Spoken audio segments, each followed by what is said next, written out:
you like to lurk around in the dark, fringy corners of the internet, watch out. The FBI says those places are a dangerous breeding ground for domestic terrorists. Yahoo News obtained a memo out of the FBI's Phoenix field office, which says that, quote-unquote, conspiracy theory-driven domestic extremists are a growing threat, and that identity-based and fringe political conspiracy theories lurking around on the internet are likely to motivate these domestic extremists to commit criminal and sometimes violent activity. It's the first time the agency has been known to deem such conspiracy theories as a domestic terrorist threat. The memo specifically mentions QAnon, the online shadow network that believes in a deep state conspiracy against President Trump. This is the kind of thing they're talking about, in other words, places online where people love to feed into conspiracy theories, to the point where some people get really obsessed and passionate about them and decide to do something awful in reaction.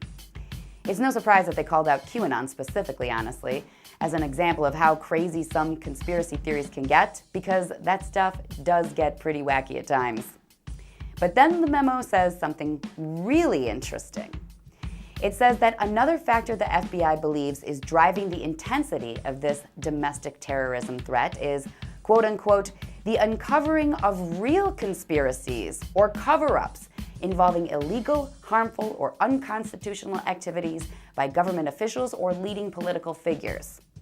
They don't mention which real cover-ups they're talking about, but they mean that it's not just baseless theories being tossed around on the internet that is radicalizing people. No. It's also real conspiracies and real terrible behavior that our leaders actually perpetrate that is radicalizing people. Even though this is the first time the FBI has been known to make the link between conspiracy theories and domestic terrorism, it's not all that surprising to hear, right? And they do list a bunch of times when people have committed violent acts who were known conspiracy theorists. But the FBI admitting that the real information about real conspiracies is also radicalizing people is the more interesting part of the story. Because it's saying that people who are interested in uncovering real conspiracies might become violent too. So it's not just misinformation driving the threat, it's information discovery that is driving the threat, according to the FBI. And the internet is enabling that more than ever. And if you're the kind of person who likes to dig around for inconvenient truths, watch out. The FBI is watching out for you.